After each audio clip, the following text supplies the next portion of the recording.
네, 귀한 찬양 감사합니다. 오늘 갈라디아서 1장 6절에서 10절 말씀을 통해 우리의 모습을 돌아보고 또 함께 말씀을 적용하고자 합니다. 갈라디아서 1장 1절에서 5절을 통해 우리는 바울 사도가 왜 자신의 사도직을 그렇게나 변호했는지, 그리고 그가 전한 복음의 핵심이 무엇인지를 우리가 함께 살펴보았습니다. 바울은 왜 자신의 사도직을 갈라디아 교회에 변호했습니까? 거짓 교사들이 갈라디아 교회가 바울이 전한 복음이 아니라 자신들이 전하는 것을 믿도록 하기 위하여 바울 사도가 아니라고, 또 바울이 사도가 아니라 바울의 이 사도직을 비방하였던 것입니다. 이에 사도 바울은 그리스도와 하나님 아버지로 말미암아 사도가 되었다고 1절에 밝히죠. 또한 바울은 자신의 복음의 핵심에 대하여 갈라디아서 1장 4절에 어떻게 말씀할까요? 우리 함께 읽겠습니다. 그리스도께서 하나님 곧 우리 아버지의 뜻을 따라 이 악한 세대에서 우리를 건지시려고 우리 죄를 대속하기 위하여 자기 몸을 주셨으니. 아멘. 이것이 복음의 핵심입니다. 복음은 그리스도께서 하나님의 뜻을 따라 우리를 위하여 이 악한 세대에 하나님의 진노를 받을 수 없는 세상에서 건지시기 위하여 예수님께서 십자가에서 죽으셨다는 것입니다. 이 사실을 믿는 사람에게 하나님께서는 그 행위가 어떠할지라도, 그 모습이 어떠할지라도 차별 없이, 조건 없이 구원의 은혜를 베풀어 주신 것입니다. 그러나 이 복음을, 이 하나님의 은혜를 세상은 과거에도 그리고 현재에도 계속해서 변질시키죠. 가령 우리가 경건하게 살아야만, 또 열심히 기도하고 말씀도 많이 읽고 선한 행동을 많이 해야만 하나님께서 우리에게 복 주시고 우리를 형통하게 하신다고 믿습니다. 여러분, 이 믿음이 맞을까요? 만약 나에게 어려움이 닥쳐오고 몸에 큰 질병이 생겼다면, 그렇다면 그것은 내가 경건하게 살지 못했기에, 말씀에 순종하지 못했기에 이러한 일들이 일어나게 된 것일까요? 그렇다면 하나님께서 칭찬하신 욥은 왜 그 많은 어려움과 환난과 고통을 당했을까요? 욥은 우리가 잘 아는 대로 하나님께서 사탄에게 칭찬했던 사람이죠. 욥기 1장 8절에 보면은 여호와께서 사탄에게 이르시되 내가 내 종 욥을 주의하여 보았느냐, 그와 같이 온전하고 정직하여 하나님을 경외하며 악에서 떠난 자는 세상에 없느니라 라고 말씀해요. 온전하고 정직하여 하나님을 경외하며 세상의 악에서 떠난 자라고 이렇게 말씀을 하고 있죠. 온전한 자였음에도 욥은 어떻습니까? 이루 말할 수 없는 고난과 고통을 당하였습니다. 경건하게 온전하게 살아도 어떻습니까? 고난과 고통, 어려움을 당할 수 있죠. 그럼에도 세상은 그렇게 믿지 않습니다. 이러한 모습은 우리 기독교인들도 마찬가지예요. 성공을 하거나 또는 실패를 하거나 고난을 당할 때 대부분의 기독교인들은 그 근거를 자신의 행위에서 찾고자 합니다. 이 세상의 방식을 가장 잘 보여주는 것이 누구이겠습니까? 사탄이죠. 하나님께서 욥을 칭찬하자 사탄이 어떻게 대묻습니까? 욥기 1장 9절에 보시면요, 사탄이 여호와께 대답하여 이르되 욥이 어찌 까닭없이 하나님을 경외하리이까. 사탄은 욥이 아무 이유 없이 하나님을 경외하며 하나님 보시기에 바르게 사는 것이 아니라고 말하죠. 조건 없이 절대로 그렇게 할 리가 없다는 것입니다.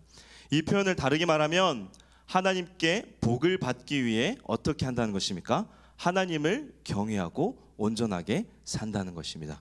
여러분, 이 표현이 틀린 표현은 아니지만 맞는 표현도 아니에요. 함정이 있죠.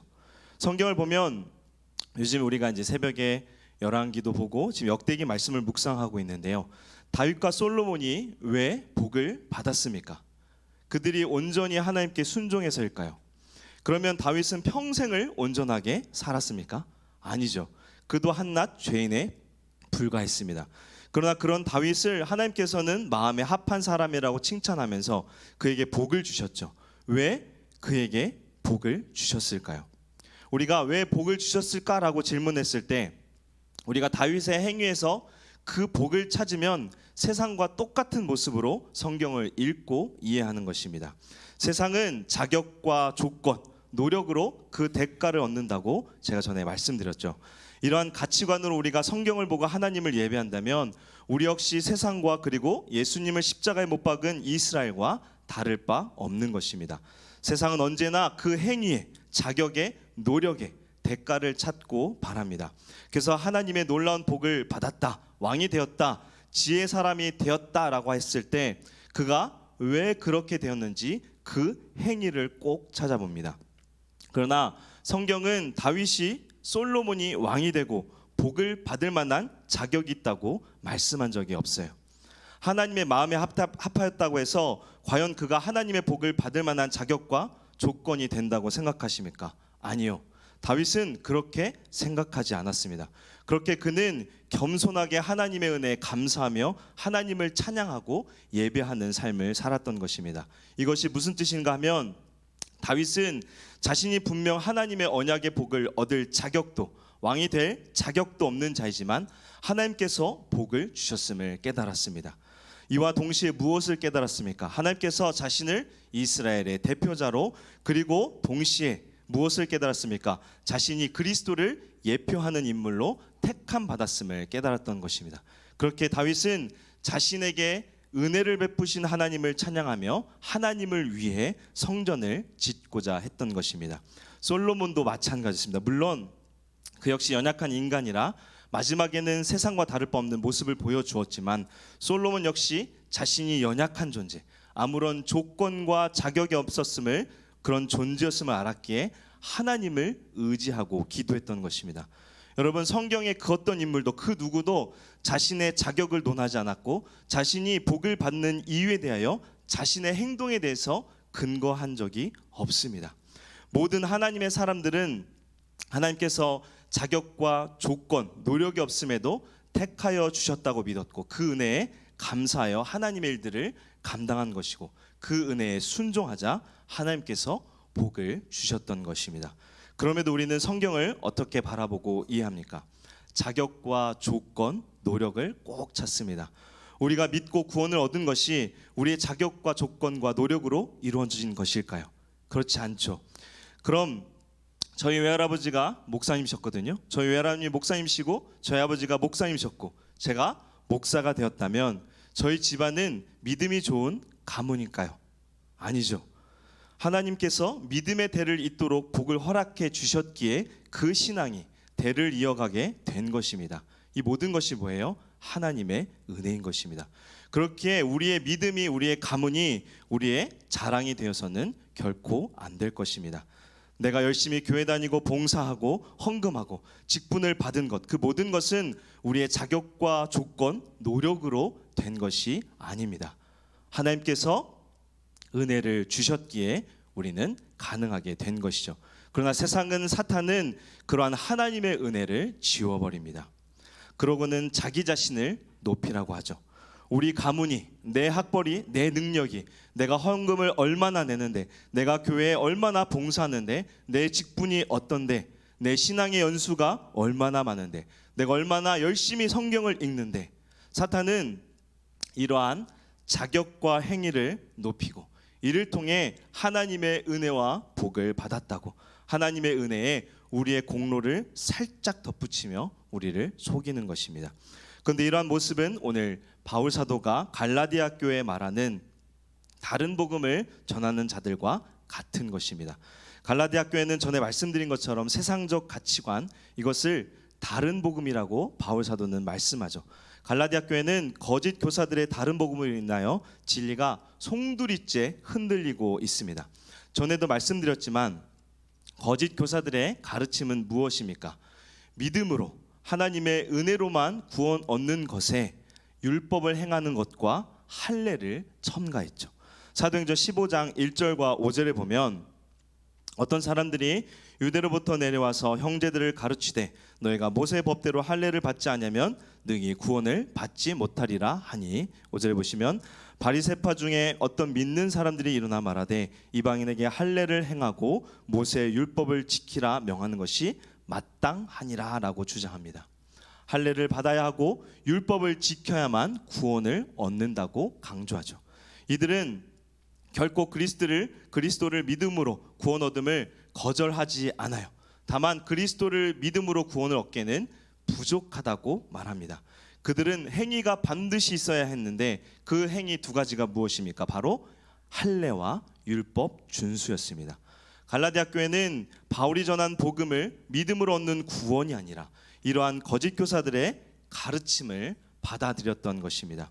이러한 모습에 바울 사도는 6절에 이렇게 말씀합니다. 보시면 그리스도의 은혜로 너희를 부르신 이를 이같이 속히 떠나 다른 복음을 따른 것을 내가 이상하게 여기노라. 여기서 다른 복음이란 거짓 교사들이 전한 가르침인데 사실 이것은 다른 복음, 즉 우리가 선택이 가능한 다른 복음을 뜻하는 것이 아니죠. 그런데도 사도 바울이 다른 복음이라고 표현한 것은 거짓 교사들이 자신들이 가르친 복음을 사도 바울이 전한 복음보다 더 나은 복음이라고 가르쳤고 갈라디아 교회 교인들도 그렇게 여겼는데 이를 비난하기 위해서 이렇게 표현하는 것입니다. 거짓 교사들이 전한 복음은 사실 복음이 아닙니다. 왜냐하면 복음은 그리스도를 통해 얻는 은혜, 구원이지만 거짓 교사들이 전한 복음은 그리스도를 통해 얻은 은혜가 아닌 자신의 공로로 얻는 구원이기 때문입니다. 그럼에도 갈라디아 교회는 그리스도의 복음과 거짓 복음을 구별하지 못했고 심지어 거짓 복음을 너무나도 쉽게 수용했습니다. 바울 사도는 갈라디아 교회가 이처럼 빠르게 다른 복음을 따른 것에 많이 놀랐는데요. 그래서 6절에 보면 속히 떠나라는 표현을 합니다. 여기서 떠나라는 헬라어 단어는 군인이 군대에서 탈양하거나 군사적인 이 반란을 일으키는 것을 가리키는 용어로 다른 복음을 따르는 것이 그냥 다른 선택지에서 선택을 하는 것이 아니라 하나님께 반란을 일으켜 반역을 저질렀다고 안타까워하는 것입니다. 왜냐하면 갈라디아 교회 교인들에게 복음이 임했고 그들이 구원을 얻게 된 것은 결코 그들의 자격과 행위, 노력에 의한 것이 아니었죠.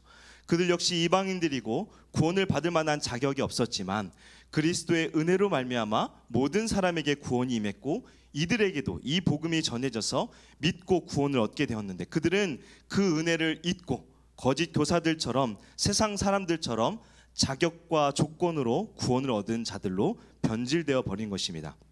그래서 바울 사도는 이러한 갈라디아 교회를 이상하게 여기노라고 6절에 말씀하는데요. 이것은 단순히 그냥 놀랐다 내지는 이상하다라는 의미가 아니라 매우 화가 난다는 표현입니다. 하나님께서 조건 없이 자격 없이 공로 없이 주신 은혜를 어떻게 그렇게 빠르게 버리고 세상의 풍조, 거짓 복음을 따르는가? 바울 사도는 결코 이해할 수 없었던 것입니다. 거짓 교사들은 이제 유대인이었을 것이고 율법주의자들이었을 텐데요. 이들은 유대인이 아닌 이방인들, 특히 율법을 잘 모르고 또 할례를 받지 못한 이들이 너무나 쉽게 복음을 받아들이고 구원을 얻게 된 것을 인정할 수 없었습니다. 유대 그리스도인들은 다 어렸을 때부터 이미 할례를 받았고 율법에 능통했으며 또 율법을 행한 것에 매우 익숙한 자들이었습니다.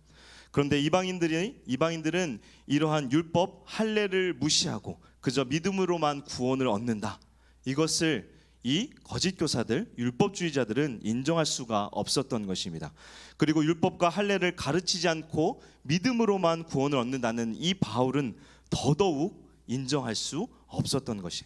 그렇게 유대 그리스도인들은 바울이 전한 복음을 비방하고 갈라디아 교회에 할례와 율법 준수까지 통과해야 구원을 얻는다는 거짓 복음을 전한 것입니다. 유대 그리스도인들의 문제가 무엇입니까? 그들은 이방인 그리스도인들도 자신들의 기준에 합당한 자들이 되기를 원했습니다. 그러면서 자신들의 기준, 자기들의 환경을 똑같이 제시한 것입니다. 그러나 주님께서는 이러한 차별, 구별, 조건을 모두 없애버리셨죠. 예수님께서는 마태복음 20장에 포도원 품꾼 비유로 말씀하셨죠. 하나님께서는 이른 아침에 일하러 온 품꾼이나 저녁 늦게 온 품꾼이나 똑같은 값을 주셨죠. 그들의 노력과 수고에 따라 값을 주신 것이 아니라 하나님께서는 차별 없이 구별 없이 똑같은 은혜의 값을 주셨습니다. 그런데 일찍 나온 사람들은 어떻습니까? 불평을 가지는 것입니다. 내가 이렇게나 일찍 나와서 일했는데 왜 일 끝나는 시간에 와서 아주 조금 일해놓고는 나와 똑같은 품삯을 그들이 받아야 하는가? 하나님께서 베푸신 은혜를, 구원을 자신들이 기준을 정해서 판단하는 것입니다. 그러나 하나님께서는 이러한 조건, 자격, 수고를 보지 않고 동등하게 은혜를 베풀어 주셨습니다. 그런데 유대 그리스도인들은, 율법주의자들은 이것을 받아들일 수가 없었던 것이죠. 우리도 이러한 모습들이 있는데, 교회 다니면 예수님을 믿는다고 한다면 우리는 놀랍게도 우리 스스로 기준과 틀을 만들어서 그 기준에 다른 사람들을 판단합니다. 자기 자신에게만 이런 기준과 틀을 적용하면 좋으련만 꼭 다른 사람을 판단하죠. 여러분, 제가 귀를 뚫고 머리를 노란색으로 염색하고 이 설교 다녔으면 여러분 어떻겠습니까? 다 불편하실 거예요. 왜냐하면 목회자의 모습에 대한 기준과 제가 그렇게 한다면 다른 모습이기 때문입니다. 교회를 다닌다면, 예수님을 잘 믿는다면 무엇을 해야 한다는 기준을 우리는 항상 정해놓고 그 기준에 못 미치면 어떻게 판단합니까? 벌써 하나님이 되어 심판을 해버리죠. 목사라면, 장로라면, 시무집사라면, 권사라면 하고 우리가 그 기준을 만들어서 판단해요. 이것이 우리의 연약한 모습입니다. 구원이 이러한 것과 상관이 있을까요? 그 기준에 합당하지 못하면 구원을 못 받습니까? 우리는 항상 믿음으로 구원을 받는다고 하면서 정작 다른 사람을 판단할 때 믿음이 아니라 그 사람의 됨됨이로 판단합니다. 우리 역시도 율법주의자들과 똑같은 모습일 때가 얼마나 많습니까? 그러나 하나님께서 우리에게 베푸신 은혜의 복음은 그렇지 않습니다. 우리는 다른 사람을 판단하는 것이 아니라 서로를 인정하고 아끼고 돌아보며 사랑하는 자들이 되어야죠. 왜 그렇습니까? 주님께서 우리의 어리석은 모습, 죄악의 모습도 용서하시고 우리를 받아주시고 사랑하여 주셨기 때문입니다. 서로를 인정하고 돌아보며 사랑하는 우리 모두 되기를 바랍니다. 율법주의자들의 잘못된 복음에 대하여 바울 사도는 7절에 이렇게 말씀합니다. 7절에 보시면, 다른 복음은 없나니 다만 어떤 사람들이 너희를 교란하여 그리스도의 복음을 변하게 하려 함이라. 바울 사도는 율법주의자들이 전하는 다른 복음에 대하여 어떻게 선언합니까? 다른 복음은 없다라고 말씀하죠. 율법주의자들이 그토록 주장하는 할례와 율법 준수를 통해서 구약의 인물들 중 과연 누가 구원을 받았을까요? 구약의 그 어떠한 누구도 율법을 준수해서 구원을 받은 사람이 없습니다. 오히려 구약의 율법과 인물들을 통해서 누구를 바라보게 하였습니까? 메시아 그리스도이죠.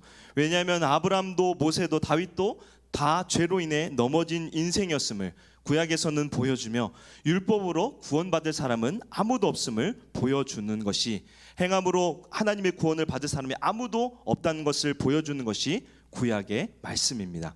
그리고 율법의 행함으로 구원을 얻을 수 없는 우리를 위해 예수 그리스도께서 오신 것이죠. 하나님께서는 율법으로는 구원을 얻을 수 없는 우리에게 이 율법이 아닌 믿음을 통해 구원을 얻게 하시기 위하여 예수 그리스도를 우리에게 보내주셨고, 그리스도께서 십자가 대속을 통해 구원을 이루신 것입니다. 그렇게 바울 사도는 로마서 8장 1절 2절에 이렇게 말씀합니다. 그러므로 이제 그리스도 예수 안에 있는 자에게는 결코 정죄함이 없나니 이는 그리스도 예수 안에 있는 생명의 성령의 법이 죄와 사망의 법에서 너를 해방하였음이라. 율법에서 우리가 해방되었다고 말씀합니다. 그런데 율법주의자들이 주장하는 것은 예수 그리스도께서 우리로 율법에서 자유케 해주신 이 은혜를 다시 율법을 지킴으로 율법으로 다시 돌아가게 한 것입니다. 이것은 결국 율법의 멍에를 다시 매게 하는 것이고 그리스도에게서 끊어지도록 하는 것이죠. 이에 바울 사도는 갈라디아서 5장 4절에 이렇게 말씀합니다. 보시면, 율법 안에서 의롭다함을 얻으려 하는 너희는 그리스도에게서 끊어지고 은혜에서 떨어진 자로다. 여러분, 그 어떤 누구도 하나님 앞에서 온전히 행함으로 구원받은 사람은 없습니다. 우리의 구원은 철저하게 하나님의 은혜, 그리스도께서 베푸신 은혜뿐입니다. 그래서 바울 사도는 8절 9절에 이렇게 다른 복음, 거짓 복음을 전하는 자들에게 저주하죠. 보시면, 그러나 우리나 혹은 하늘로부터 온 천사라도 우리가 너에게 전한 복음 외에 다른 복음을 전하면 저주를 받을지어다. 우리가 전에 말할거니와 내가 지금 다시 말하노니 만일 누구든지 너희가 받은 것 외에 다른 복음을 전하면 저주를 받을지어다. 다른 복음, 사실 복음이 아니라 거짓 복음이죠. 이 거짓 복음은 그리스도에게서 떨어져 나가도록 하게, 그리스도의 십자가를 부인하고 다시 자기의 공로, 자기의 의로움으로 구원을 얻고자 하기에 비록 하늘에서 온 천사라 할지라도 거짓 복음을 전하는 자는 저주를 받는다고 바울 사도는 선언합니다. 여러분, 하나님께서 아담의 범죄 이후에 우리에게 베푸신 은혜의 구원을 세상은, 사탄은 계속해서 변질시킵니다. 어떻게 해서든 하나님의 은혜를 지워버리고자 하죠. 그리고 우리가 노력해서 우리의 자격으로, 우리의 공로로 구원을 얻으며 만족해하는 것이 세상이 원하는 구원이며 죄가 이루고자 하는 구원입니다. 이는 구약에서 너무나 여실히 드러났고 예수님 시대에도 마찬가지였습니다. 메시아로 오신 예수님을 유대인들, 특히 대제사장이나 서기관, 바리새인들과 같이 종교적 특권층들은 더욱 예수님을 거절했습니다. 그들은 자기들의 자격과 조건을 내걸며 예수님을 멸시하여 십자가에 못 박아 죽게 하였죠. 초대교회도 마찬가지입니다. 갈라디아 교회뿐 아니라 여러 다른 지역의 교회에서도 복음을 변질시키고 하나님의 은혜가 아닌 자격과 공로로 구원을 얻게끔 하는 이 거짓 복음을 전한 자들이 많았습니다. 교회 역사를 돌아봐도 마찬가지예요. 초대교회 이후부터 지금까지 교회는 이 다른 복음의, 이 거짓 복음의 공격을 계속해서 받아왔습니다. 그래서 우리가 전적으로 죄인이라는 이 사실도 부인하고 하나님의 은혜를 우리의 자격과 노력으로 받고자 하는 다른 복음으로 하는 그런 복음이 얼마나 많습니까? 이것 때문에 유럽의 교회들이 무너졌고 미국의 교회들이 무너진 것입니다. 그리고 한국의 교회도 이러한 모습들이 참 많죠. 앞에서 말씀드린 대로 교회 안에도 자기의 의를 드러내고 자기의 수고를 드러내며 자신의 자격을 자랑하는 일이 얼마나 많습니까? 그리고 그러한 자격과 노력으로 구원을 받은 것처럼 다른 일을 얼마나 유혹하고 낙심케 합니까? 왜 이러한 모습들이 끊임없이 발생할까요? 바로 우리 안에 있는 죄 때문입니다. 죄는 언제나 하나님께서 베푸신 은혜가 아니라 나를 드러내고 싶어하고 내가 영광받고 싶어합니다. 그리고 그 자격과 노력을 다른 사람에게도 요구하죠. 그리스도께서 우리에게 주신 복음은 하나님의 은혜는 자격과 조건, 우리의 노력이 중요하지 않습니다. 누구에게나 어느 시대나 차별과 구별이 없이 믿음으로 하나님의 은혜를 얻게 합니다. 그리고 이 진리에서 떠난 것은 결코 복음이 아니며 바울 사도의 저주처럼 하나님의 진노를 받을 것입니다. 말씀을 정리합니다. 우리는 모두 죄인입니다. 아무도 자신의 노력과 자격으로 구원을 얻을 수 없습니다. 범죄한 아담 이후로 하나님께서 허락하신 구원은 무엇입니까? 그리스도를 통한 구원입니다. 우리의 죄를 대속하여 주신 예수 그리스도를 우리가 믿을 때 하나님께서는 우리에게 놀라운 구원의 은혜를 베풀어 주십니다. 우리는 모두 부족하고 자격 없고 연약한 자들입니다. 그럼에도 하나님께서는 우리에게 믿음으로 얻는 구원의 은혜를 허락하셨고 교회 공동체로 부르셨습니다. 우리는 이처럼 값없이 주신 은혜를 우리의 자격과 노력으로 변질시켜서는 안 될 것입니다. 그리고 다른 사람에게도 이러한 요구를 해서도 안 될 것입니다. 오직 우리는 우리에게 베푸신 은혜에 감사하며 또 서로의 부족하고 연약함을 이해하고 겸손한 마음으로 섬기며 사랑하여 주께서 세우신 교회를 지키는 자들이 되어야 합니다. 그럴 때 우리는 하나님의 복음을 잘 지키며 또 바르게 전하는 자들이 될 줄 믿습니다. 우리가 아닌 그리스도의 은혜만 드러나도록 힘쓰며 전하는 우리 모두 되기를 주님의 이름으로 축원합니다. 우리 함께 찬양하고 결단하기를 원하는데요. 주는 완전합니다. 우리 함께 찬양하며 우리 함께 결단하겠습니다. 주여 우린 연약합니다. 주여 우린 연약합니다. 우린 오늘을 힘겨워합니다.